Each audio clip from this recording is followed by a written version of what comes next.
Hi everybody in my Gold Experience B1.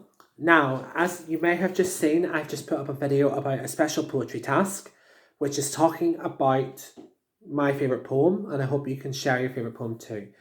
I have a special task for you all in which you are going to do a comprehension task, and it's on one of my favourite things, which is obviously poetry. And I'm going to show you one called a poem, which I'm going to send you a photo. By the weekend, you'll receive a photo with the poem and the questions.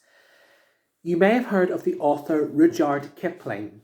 Now, Rudyard Kipling is the famous author behind the Jungle Book and the Just So stories. But the Jungle Book is his most famous book because anyone who knows Mowgli, Baloo, Bagheera, Shere Khan, he created those characters. And they're very popular in children's literature and early teenager literature as well. There's something that he wrote he wrote a poem called The Way Through the Woods for a young girl called Christabel, who was a friend of his daughter. He actually wrote a poem dedicated to a friend of his daughter. When he asked Christabel if she enjoyed a recent holiday in the New Forest, she told Kipling that she had been frightened of ghosts. So it's all about superstition. And I love a little bit of superstition. I love knowing about superstitions. Here's an example. A superstition: never ever put new shoes on the table. Because if you put new shoes on the table, it's a sign of death to your house. It's a sign of death to your house.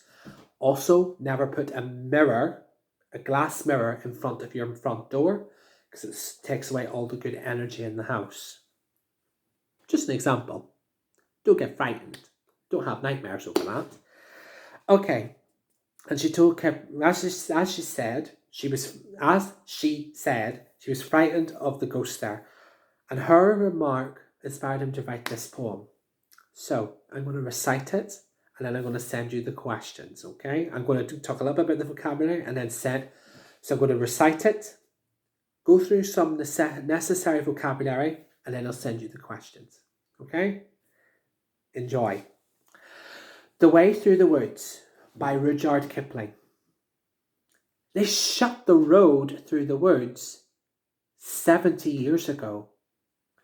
Weather and rain have undone it again, and now you would never know.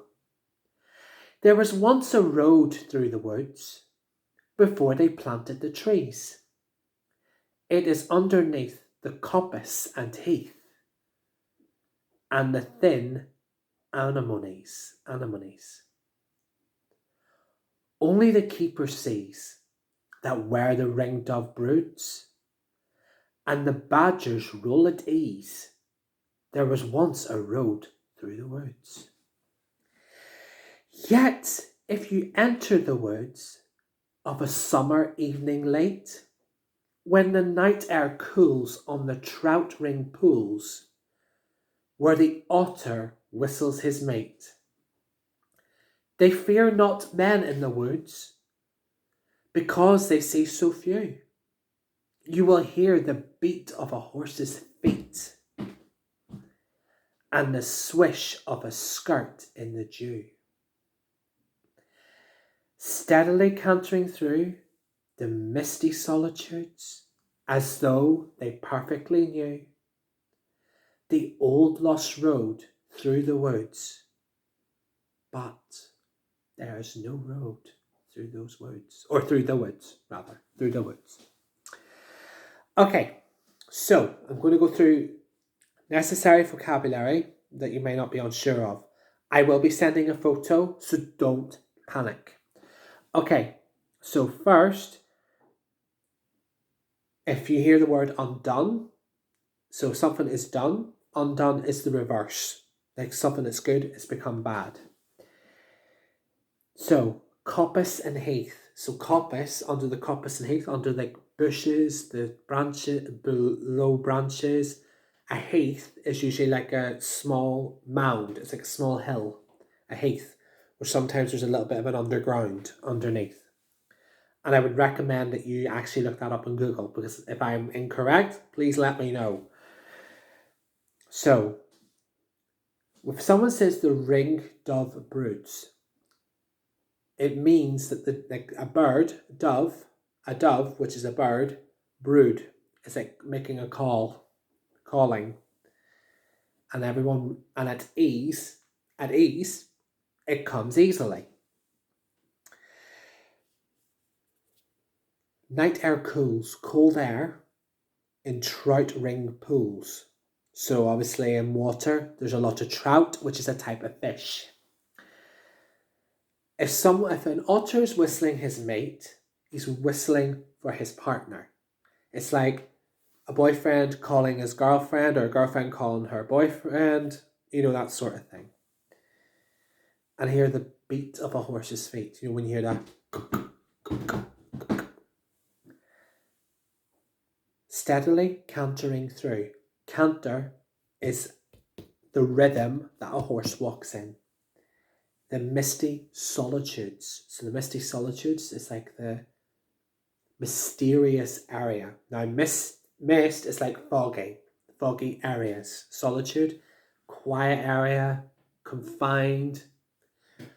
Like some of us at this moment, we are living in solitude. We're living in solitude at the minute. We're not, because we're not going out here, there, and everywhere. And so they perfectly knew. And that, remember, there's an old lost road through the woods, but there is no road through the woods. Remember that. Okay, so went through some necessary vocabulary. If you're unsure, please remember to email me and I can go through it with you. Right, here's how this is going to happen. I'm going to send you an email with the 2 pages. I want you to look at the 2 pages and answer the questions. Now, some of the questions are a little bit tricky, so if you're not sure, I'm going to give you some explanations for the questions as well, which will also be in the description in this box. Okay? I hope you're all well. Hope you're not working too hard, and I will see you next week, and I hope you enjoy doing this activity. And when you're finished, take a photo or type your answers. Okay? Bye-bye. Bye, everybody.